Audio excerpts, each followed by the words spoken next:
y'all doing? How y'all doing? There we go. I must have hit the button, my bad. So yeah, I'm Nick Abstract, and with the wonderful intro, I feel like I don't even have anything else I gotta say because she just knocked it out the park, but I'll delve a little bit deeper here.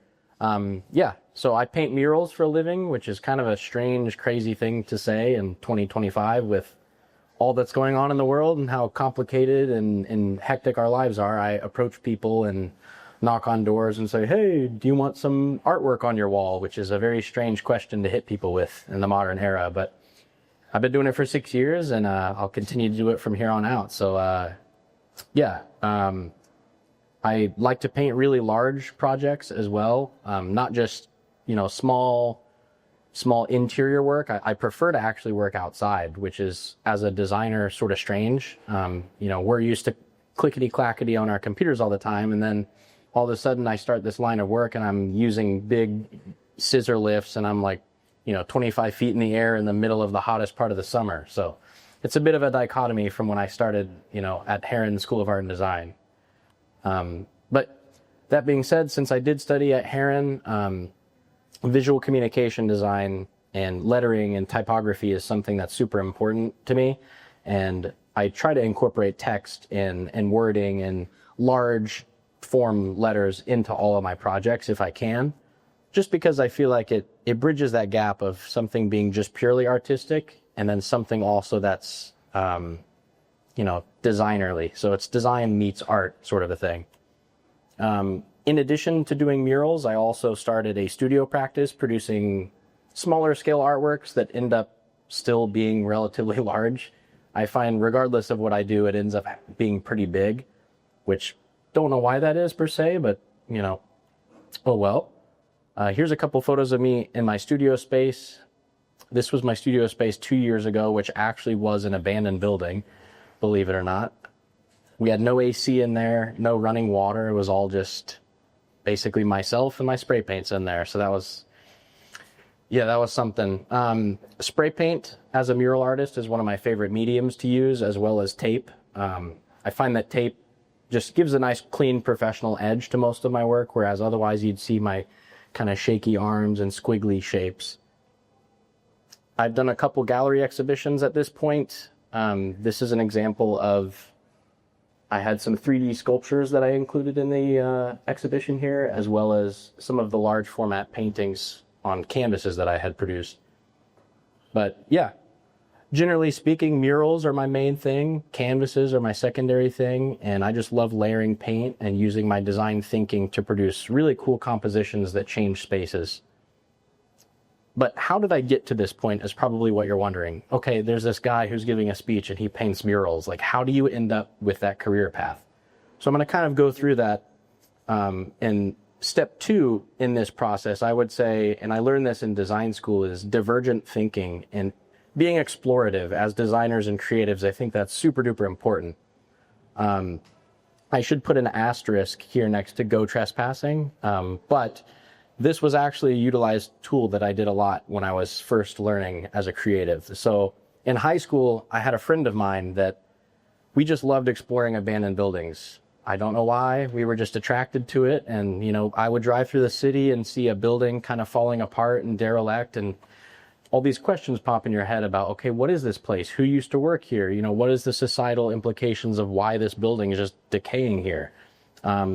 So as we were exploring places, you know, we got on the rooftops of those places and just seeing the city as not just a static thing that exists, but it's an ever-evolving, changing element of where you live. You know, there's buildings that are getting built at the same time there's buildings that are falling apart. And so it was just interesting to us and intriguing. Each mission was a little bit of a, yeah, it was definitely a mission to get into some of the places. Here, for instance, is the security guard on duty and the other security guard on duty. So it was like Mission Impossible trying to get into this place just to explore. My wife as well is an avid explorer, and that's something that we really bonded over with when we first got to know each other, is checking out cool new spaces.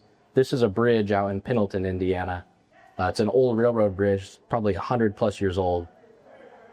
And, you know, through this process, exploring and getting out and seeing different things, it also goes with seeing things from a different perspective than what you're used to. You know, I drive over this bridge every day on my way to work, but I've never considered just going underneath it to see, hey, what's down there?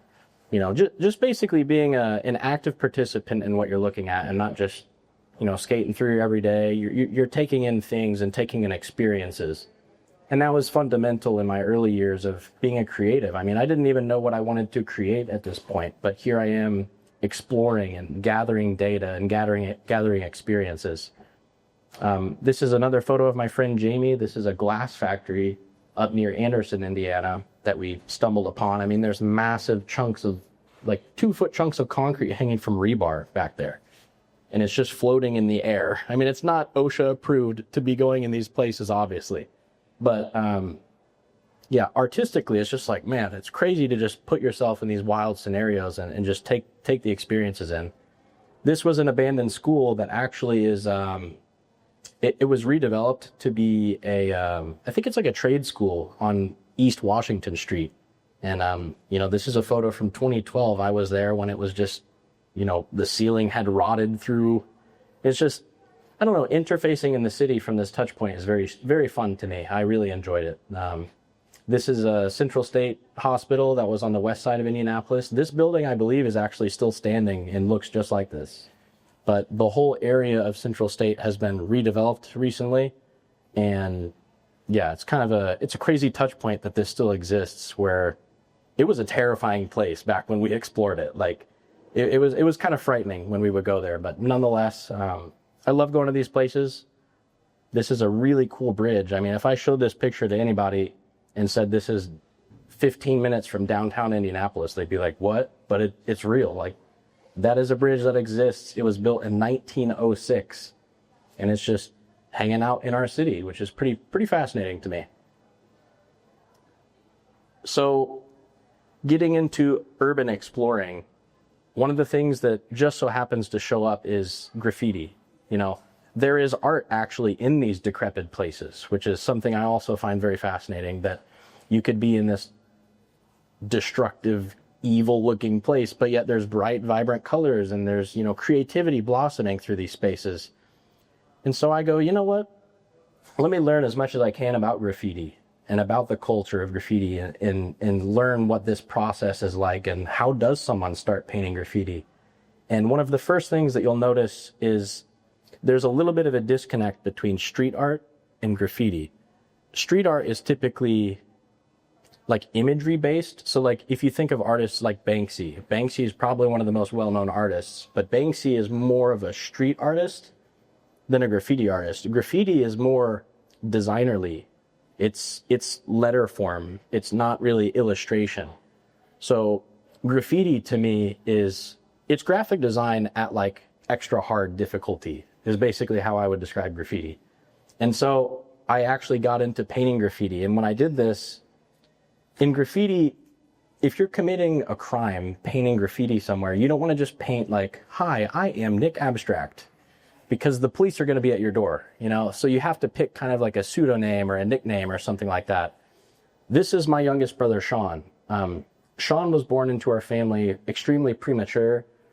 He underwent months in the neonatal intensive care unit, and, you know, he ended up having an autism diagnosis, which was quite an earth-shattering moment in our family. Not that he had a diagnosis, but just taking care of somebody with autism is you know, it requires a level of patience and a level of understanding that, you know, forever has changed my life. And in doing so, I was like, hey, in graffiti, if I want to pick a cool name to write, what if I kind of choose to paint my younger brother's name? That's kind of a weird thing to do, but in my dumb 18-year-old mind, I'm like, all right, I'm going to paint Sean. That's going to be my graffiti name, and I'm going to dedicate each piece to him in a way.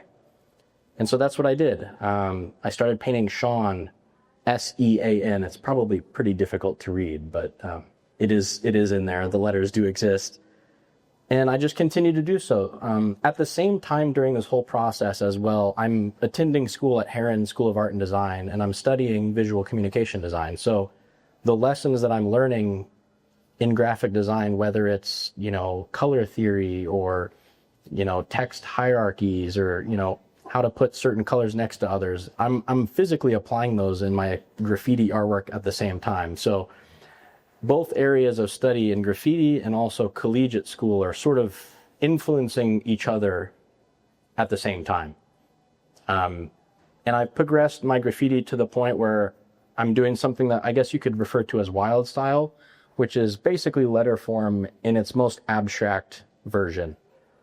And I really thrived in trying to do graffiti at this level to where you can somewhat make up the word Sean a little bit, but really the vibrancy, the complexity, I'm trying to elevate the graffiti styling to the point where whether you're into graffiti or not, you can look at it and go, that is graffiti. That looks like graffiti. That is it. Like I'm basically trying to produce something timeless was the goal. And so I dedicated 10 years and still continue to dedicate time into graffiti. And it'll forever be a passion of mine for certain. And it has, definitely influenced the stuff that I do from this point forward, as you'll see.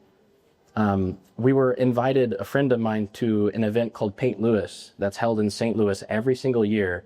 And just as designers, it's something that it's definitely an event to see, because in St. Louis, they have a massive, 3-mile flood wall that hugs the Mississippi River from if the river was to flood, and it would protect St. Louis from getting completely flooded. Well, graffiti artists and street artists have been painting this wall for so many years that the city basically one day just went, all right, just have it. And so from that point forward, there's an event called Paint Louis where they bring in graffiti artists and street artists from around the world and United States to come paint the flood wall at this specific time. And so here I am, some random guy in Indiana, and I get a call from the guy who organizes the festival. And he's like, hey, your stuff is really cool. We would love for you to come paint during the festival. And I was stoked. And so my friend and I spent 2 very hot early September weeks painting this pitch dark wall, which, as you can imagine, was pretty toasty. And it was a really, really great time. I did my first kind of illustrative character at that time. So that's this little robot dude on the left here. I'd never really painted illustration like that before, but I started to realize I have a little bit of a preference on the artworks that I was creating. I really gravitated towards doing things that are angular and precise and surgical. And in doing that craft, I started to pick up on that a little bit. When you paint graffiti for 10 years, you have moments where you're like, why am I doing this? And then I find that I enjoyed the process the most, as well as learning about, painting architecture and things like that. I mean, it was all these influences collating at the same time. So step 4 in this process of how I got to what I do is converging your inspiration. Why do I like what I like? Yes, I'm creating, but where does this influence come from? Is it, just off the top of your head, or have you lived certain life experiences that inform your creative? And one of those experiences that, was pretty formative early on was Supercross and motocross. I played a video game called MX versus ATV all the time as a little kid, and I absolutely loved this game. I always wanted to be a dirt bike racer as a kid. I just thought it was the coolest thing. I thought the gear was the coolest, all the sharp shapes and the color. I just remember it being such an electric era in the late 90s, early 2000s for the sport. So that was something that the vibrancy, it carried a similar energy that I felt graffiti had in a way. It's kind of badass. There's these guys out there with motorcycles, and it's loud and aggressive. And I don't know, I felt like that played a little bit of a role in the color choices and the graffiti that I was doing. I also played a lot of Halo 3. And anyone who's played Halo 3 knows it is a timeless game. Not only Halo 3, but just the whole Halo universe at the time when I got into it was at its pinnacle. And I was playing Halo all the time, and I really, really connected with the art style. It's a little hard to see it here, but the armor and the helmets, it's almost reminiscent of the Supercross helmets that the slide I just showed you was. And I come to find out that the people who designed the game, they were taking notes from all kinds of concept artists and different helmets and starting to inform basically the direction of the game. And I took note of that. I mean, a lot of my friends played Halo 3 and they went on with their life, and it wasn't anything else. But to me, the art style of Halo was like really, really impressionable upon me. Just the architecture from the game. They built these crazy monolithic buildings, and like there's chunks of earth just floating around. I mean, it's just crazy. If you're like 17 years old and you click to play that game and you're seeing that, you're just like, holy crap. That is insane. So yeah, it left a mark for me for sure. All of a sudden, as I'm in design school, I start seeing, okay, there's different architecture movements that they kind of look like something out of Halo. That's a weird connection. Well, come to find out, the people who made those games are influenced by, obviously, different types of architecture and different types of art. So I start to like investigate the root cause of how they made those games. And I found that, hey, I have a preference of architecture now. I have a preference in fine art styles. And I never knew that before. And it all stemmed from a stupid video game I played when I was like a third grader or a fifth grader or something.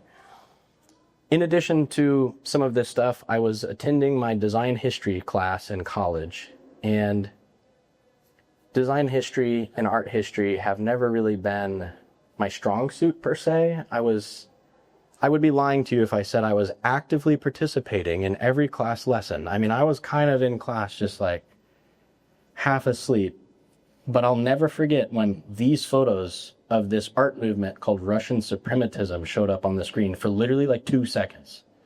Our teacher was just like, yeah, in the 1920s, there were these artists that like were involved in the Russian Revolution, and they made like these weird abstract geometric paintings. So like, yeah. And then like she clicked to the next slide, and I was like, hold on a second, what?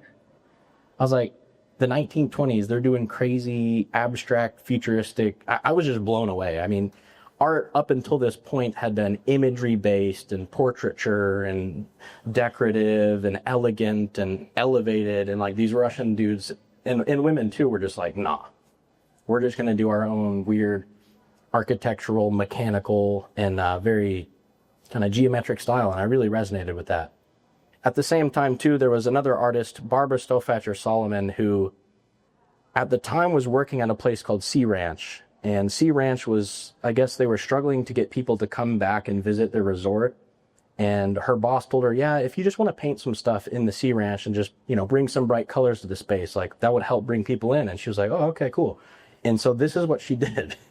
And her boss was like, whoa, that is not at all what I was really thinking we were going to be doing here.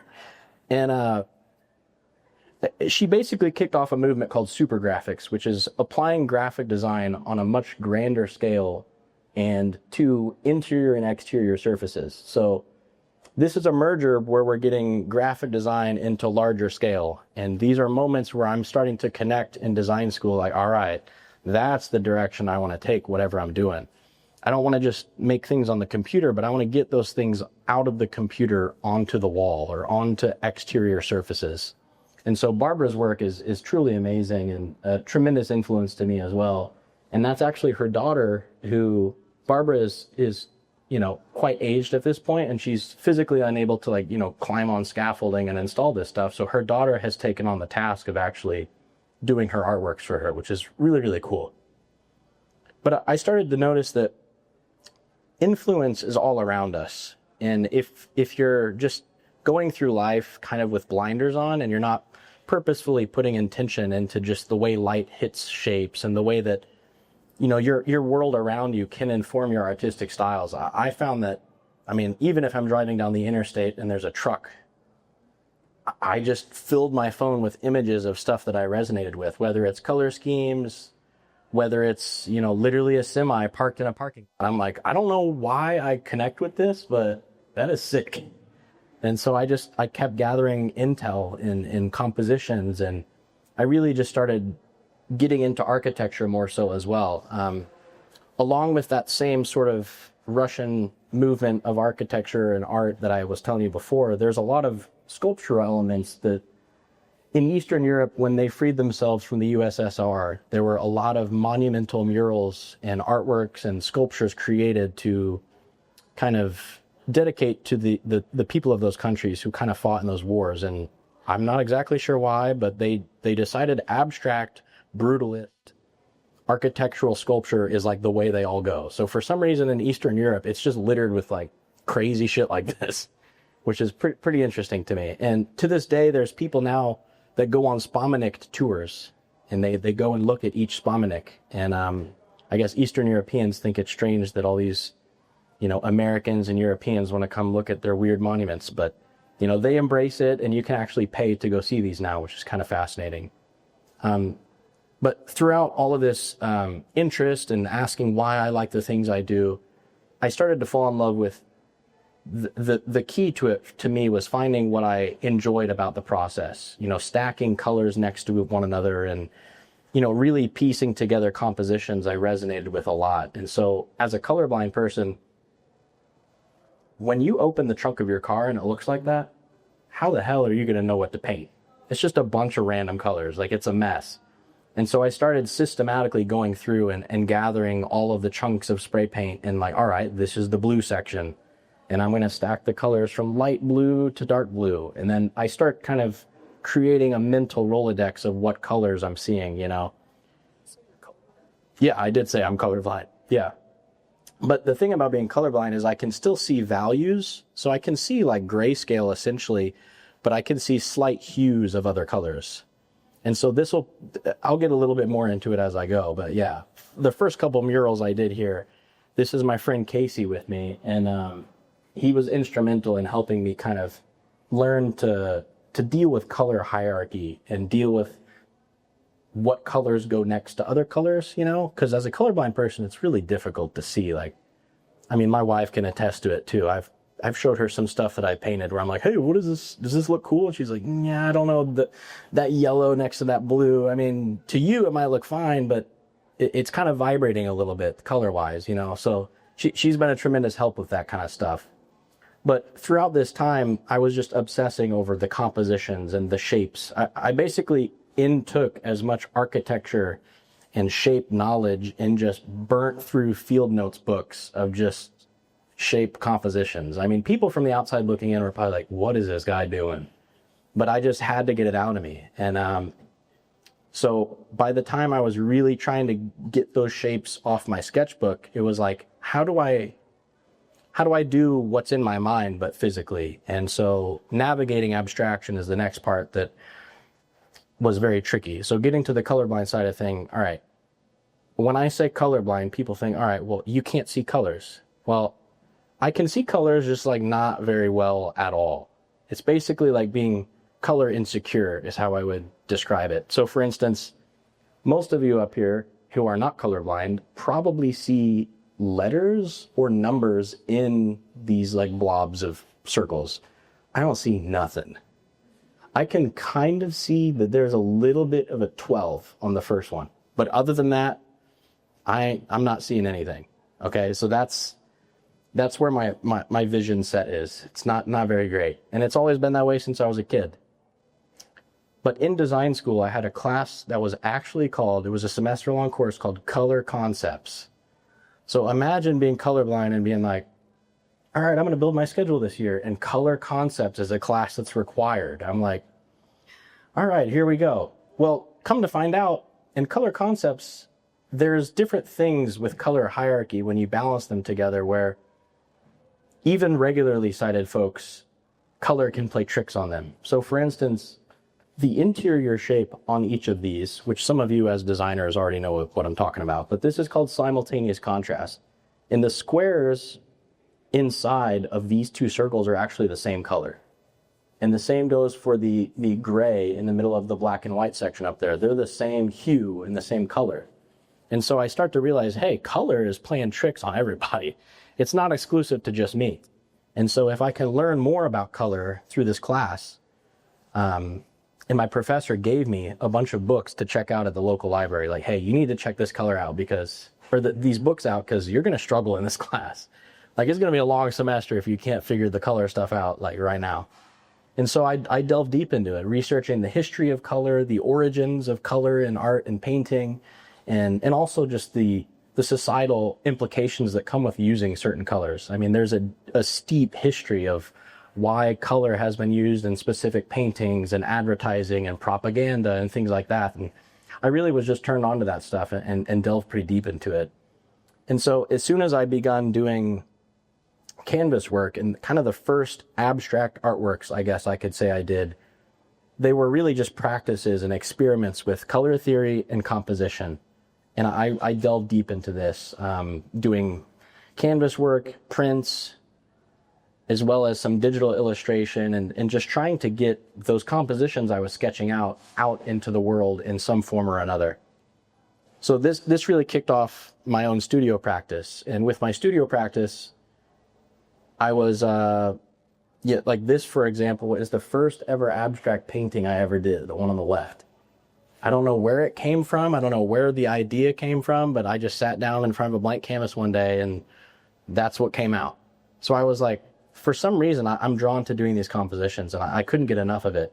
But I wanted to ground it in something tangible. I mean, some guy painting some random shapes, that's cool and all, but I want people who aren't really necessarily art focused to still have something tangible to grab onto. And so I started producing a 10-piece canvas series called Planetary Neighbors, where there's a large canvas for each planet in our solar system. So I've got, Mercury's the front, Venus, Earth, Mars, Jupiter, Saturn, Uranus, Neptune, and then I even got Pluto in there. So I know Pluto got demoted from the planetary list, but Pluto's still the homie, and I did Pluto canvas. And there's a little heart on my Pluto canvas that's like an abstract heart that's kind of broken because Pluto got demoted. So, and then revisiting my previous interests, I did a Forerunner architecture series inspired by the Halo art that I was so fondly of a couple slides back. So that was a fun series. And then one day I was on Facebook Marketplace and I go, painting canvases is fun and everything, but they're kind of flimsy. Canvases are really delicate. Like if you lean something on it, it dents and like, I don't know. I'm so used to painting tactile, hard things with graffiti, and then I'm painting these delicate canvases. I'm like, I looked on Facebook and I saw these farmers selling saw blades, and I was like, okay. 27 saw blade paintings. And then I did my first ever solo exhibition at the Harrison Center, which is kind of a legacy gallery here in the city. And so hanging 27 saw blades on the wall of the Harrison Gallery is like a little out there. And so the people who attended the show were just kind of like, oh, this is cool. But you could tell they're like, I don't know what to make of this. Like, what is this stuff? Which I love. Like, I didn't really sell anything, but, to each their own. I mean, art is for each individual person, and I had a blast doing them. So that's the studio stuff. That's the smaller scale stuff. But how do we scale this thing up? How do we make this thing huge? And so the goal for number 7 is more walls and more abstraction. I drove by this building every single day on my way to work for a long time. And one day I pulled in and I saw there was a guy out there taking trash out. And I go, hey, kind of a weird question here, but have you ever considered having a mural painted on that like big section of your building? And he goes, you know what? This is my dad's building that he built back when he started the company. And he always told me growing up that he wished someone would come do artwork or something on here, but he didn't know anybody. And no one ever came up to say, hey, it'd be cool to do a project here until you. And I'm like, well, dang, all right. And I go, so you'd be open to artwork? He's like, yeah, I'm thinking something like, I don't know, maybe like the city skyline, or, maybe Reggie Miller, or maybe like a cardinal or something. And I'm like, that screams Indiana for sure. But you got to think, at this time, I've been fixating over geometric shapes for 4 years in my little art studio. And I was like, I told him, I'll just put something together and I'll send it to you. And you let me know what you think. If it works, cool. If it doesn't, cool. So I put this together. This is the first ever large mural composition I designed. I wanted it to feature bright colors. I wanted it to say 317 Indianapolis because that's where we are. I wanted this to be a testament piece to the area. But in the back of my head, I almost felt like he's going to hate this thing. I don't know why. I led with insecurity, and I sent it to him in an email, and all he sent back in the email was, can you come in on Tuesday? I'm like, all right. So Tuesday rolls around. I'm like nervous as hell. I walk in there. I'm like, hi, what's up? And he goes, he's a super serious guy. Roger Berlin is his name. Shout out Roger, because he got this whole thing rolling. He looked at me and he goes, so the team and I have talked, and we love it. I'm like, okay, sweet. And he goes, so what's it going to cost to paint something like this? And I'm like, well, I've never really painted a mural before. So for the paint and the lift, I don't know, maybe like $1,000. And he was like, if I give you 7,000, does that work? And I'm like, dude, what? And he was like, yeah, $7,000. I'm like, okay, let's make it work. So I rent a scissor lift, and, you know, big shout out to my wife back there as well, because her and my dad were instrumental in making this project happen. And so we fully realized it. It's 25 feet tall, 146 feet long. It's a huge freaking project. And at the time, I had no idea what I was doing. Like, all of it was learned on the fly. And I'd never used a commercial grade paint sprayer before and had to learn that in 5 minutes to do it. So there was a lot to learn. And, you know, I realized at the time I'm 30 feet in the air painting this thing. This wasn't taught in college. Like, no one laid the groundwork for how to do this. I'm figuring this out on the fly, which is cool. What would you do different? What would I do differently if I did this one again? I would rent a boom lift, because I rented a scissor lift, and scissor lifts just roll parallel to the wall you're painting. Well, there's a bunch of pylons that aren't parallel to the wall. So basically, I had to like catty corner my way in this way and then go up and paint a little bit. And if I wanted to go 2 feet this way, I'd have to like completely back the lift into the next section of pylons. I mean, it took forever. So I would do a boom lift next time for sure. After that project, I did the mural for Bovacanti Coffee, which was probably, at this point, I would say it's my most well-known mural. Up until this point, as I'm trying to pitch my weird geometric crap to people, it was kind of like, you want to paint triangles and stuff on our building? Like, what about the bird? What about the city skyline? Like, I kept getting that narrative. And Bovacanti was the first mural I did where, like, if I'm dealing with a client and I go, have you been to Bovacanti Coffee? And they're like, oh yeah, we love the coffee place. I'm like, hey, I did the mural. They're like, okay, cool. Yeah, if you could just do that, that'd be cool.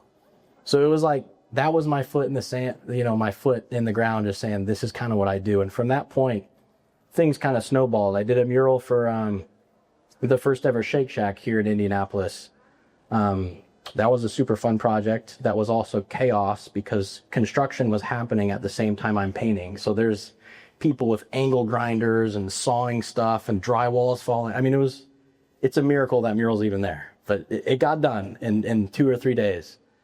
Another project is for Spot Freight, which is a local freight company here in Indianapolis. They now have offices all throughout the United States, but Gabrielle reached out to me. She actually saw the Bovacanti mural and she goes, hey, Spot is a company that I work for. We do freight logistics with semi-trucks. Would you want to design a mural for that? And I'm like, okay, what are your brand colors? You know, and I got to know Gabrielle and the company. And so I designed their entire lobby way with the elevator and the whole guest entrance so that their clients are greeted by this instead of just a gray wall. That was a super instrumental project that then landed me a collaboration with two of my close friends now, Daniel and Lulu from LA office down in Columbus, Indiana. They were like, hey, there's this Indiana Oddfellows, not Indiana Oddfellows, IOOF, something Oddfellows building here in Columbus that we want to kind of revitalize and do a project on. And so I work with them to design the wall mural and the ground mural to all kind of work together. And so this is down in Columbus, Indiana, which is super rad that it was painted. And now it's a massive cultural center in Columbus where they hold 6th Street events where food trucks come in and, you know, all kinds of guests and events and speaker things happen there. And it's really become a cultural hub of the whole city of Columbus, which is super rad. I never thought I'd do a project like that, but it was a super duper blast. Going to 2021. So, okay, I've been an artist for 3 or so years now. COVID rolls around. I'm like, all right, COVID hit. Like, I think this is a wrap.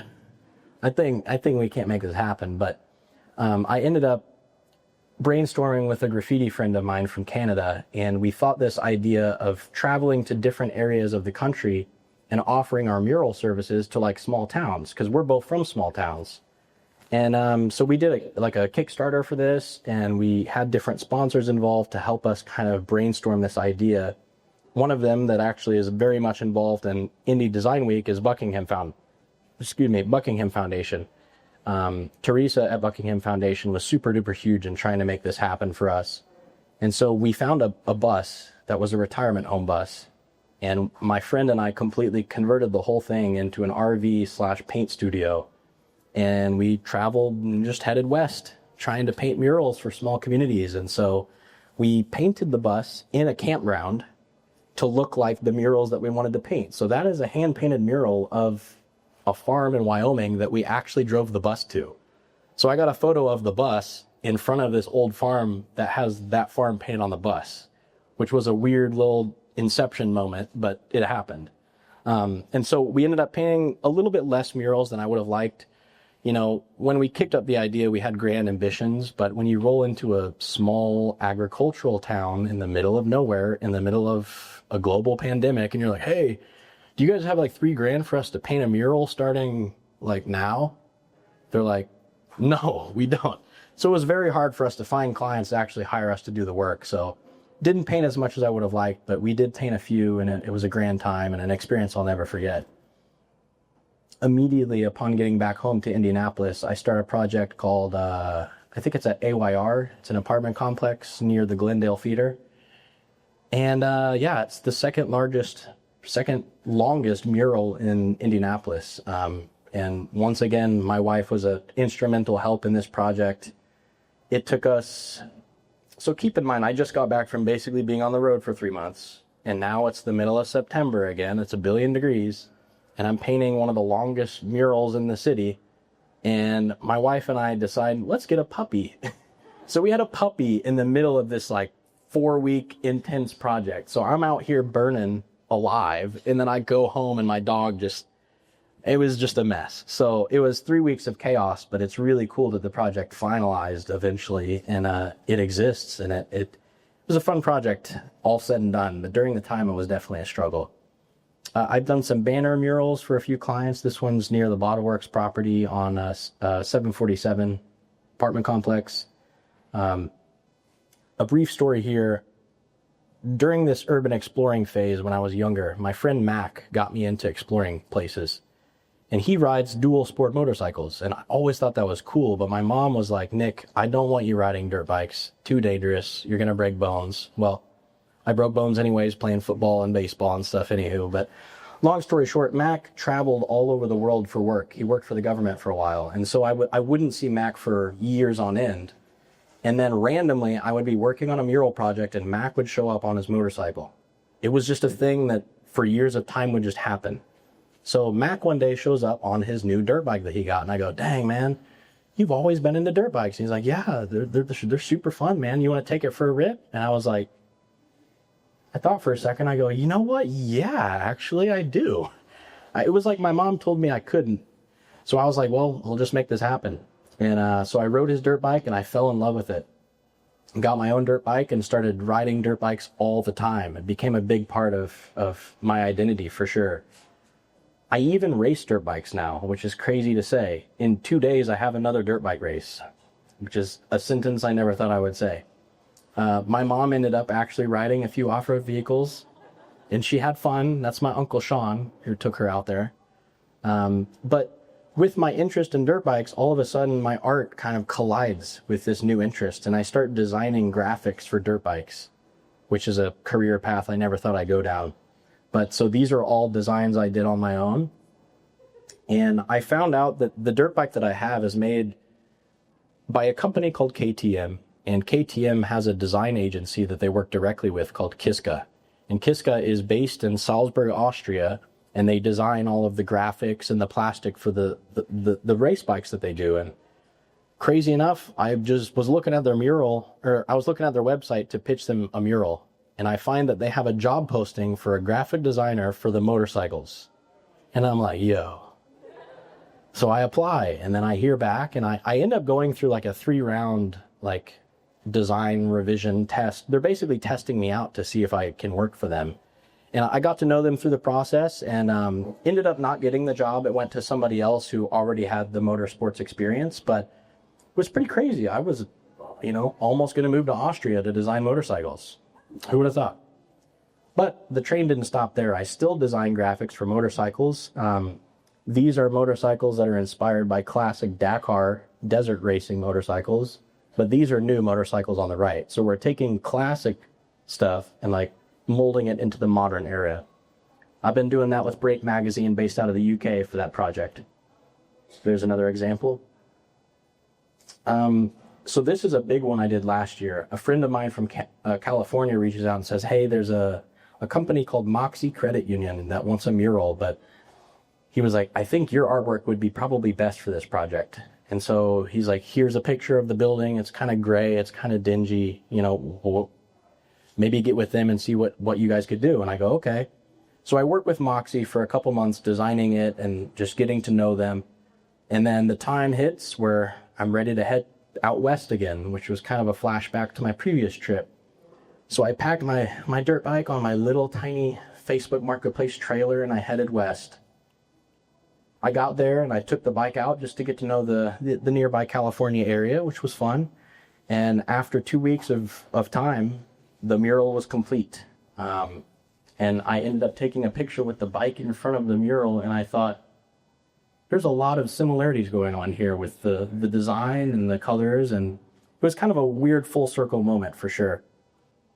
As soon as I got back to Indy, I started making repairs on a few murals, because when you paint murals inside and outside, occasionally things get damaged. So the Amazon delivery guys, for some reason, are not a fan of this mural. And when they deliver packages to this company, they scratch the whole mural with their carts carrying those packages. So all of a sudden, mural repair is something that I add to the resume. I ended up doing a mural for an architecture firm down in Louisville. That was super fun, working with architects, and they really resonated with my artwork.